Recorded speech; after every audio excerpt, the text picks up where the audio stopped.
and they glorified God who had given such authority to men.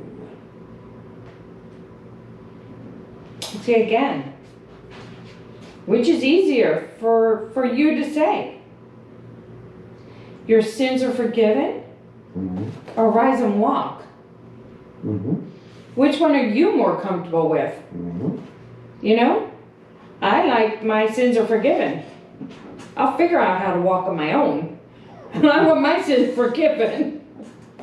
Okay. You know? Very good. Because if you rise and walk, who's to Right. say you're not going to walk that bad path? Right. I'd rather my sins be forgiven. That, to me... Very good. Yeah, that last, okay. Mm-hmm. All right. I'm just saying. No, you said right. As Jesus passed on from there, he saw a man called Matthew sitting at the tax booth. And he said to him, "Follow me." And he rose and followed him. And as Jesus reclined at table in the house, behold, many tax collectors and sinners came and were reclining with Jesus and his disciples. And when the Pharisees saw this, they said to his disciples, "Why does your teacher eat with tax collectors and sinners?" But when he heard it, he said, "Those who are well have no need of a physician, but those who are sick. Go and learn what this means. I desire mercy, not sacrifice, for I came not to call the righteous, but sinners." Touché. This reminds me of something I read in the book about the singer. I can't think of his name now. Anyway, he was walking down the beach and he saw someone who was playing the guitars, and he says, "Follow me." And the guy, the Doors, Jim Morrison. And it was in a biography. And the guy joined it. Yes. You know, it's interesting that some people follow me, you know. So. Yeah, well, because he knew,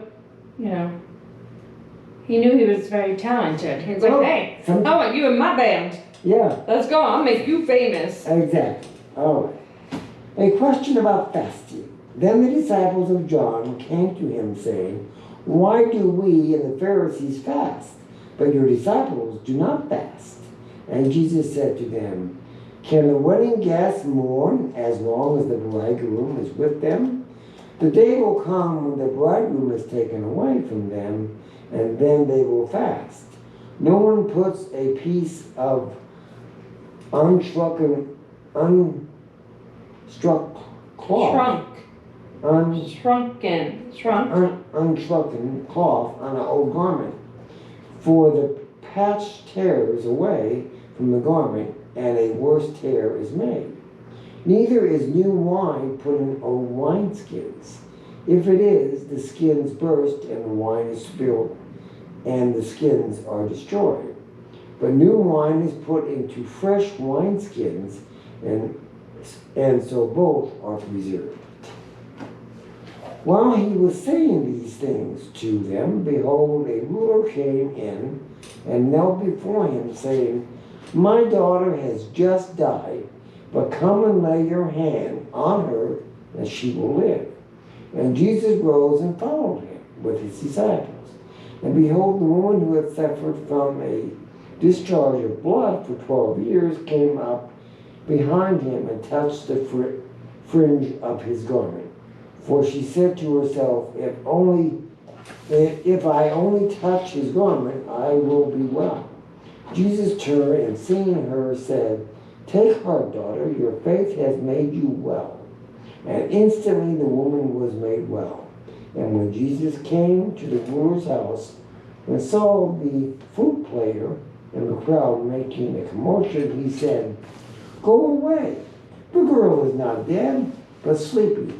And they laughed at him. But when the crowd had been put outside, he went in and took her by the hand, and the girl arose. And the report of this went through all the district. Two things, if I may. One is, I love the woman who touched him, and was healed. That shows pure faith. And I really like, because if Jesus was a charlatan, what would he have done? He would have, even though he knew because he knew the other woman wasn't dead, he could play act. He didn't do that. No. He said, no, she's just asleep. And I just think that shows his integrity. Yeah, but he didn't come to show off. He didn't come to put on a show, set off fireworks, get people attracted to him. He came to do his job. His job was to make believers out of non-believers, to get them to listen to what he's saying and understanding who his Father is. So he came to lead us. So he has to do these certain things. And yeah, the woman who, well, if I just touch his cloth, I know I will be healed, because she, like the Satarian, loved him, knew what he could do. And this person, well, just come and touch my daughter. I know you'll raise her from the dead. So, she's not dead. She's just sleeping. So he wanted to downplay it. Yeah. Lazarus, on the other hand, he didn't downplay.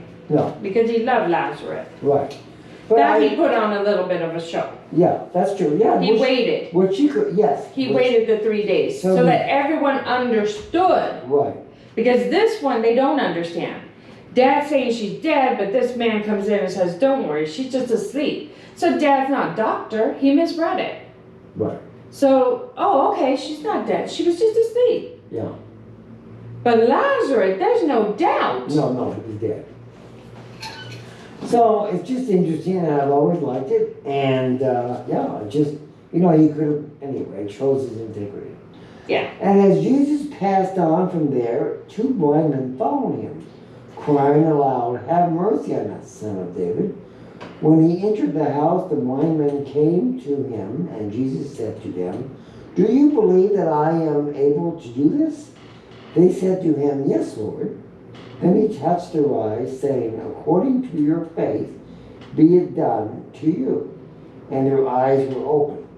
And Jesus sternly warned them, "See that no one knows about it." But they went away and spread his fame through all the district. Now, let me ask you this. This is a question.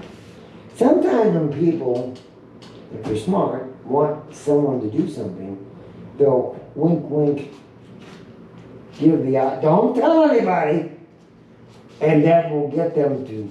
You think Spread the word. You think that happened here or not? I'm not sure. I'm not sure why Jesus told not to go out and spread the word. Again, it falls upon his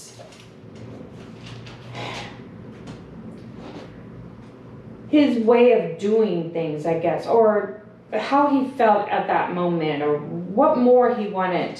Maybe he, sometimes he just gets tired, maybe, of all these people coming up to him and saying, "Hey, yeah, I believe in you, I believe in you, I believe in you," but then falter later on.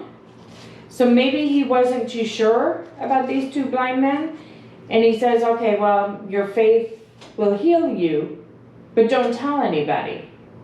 So keep it private," because they were always being told, keep it private. If you're going to worship God,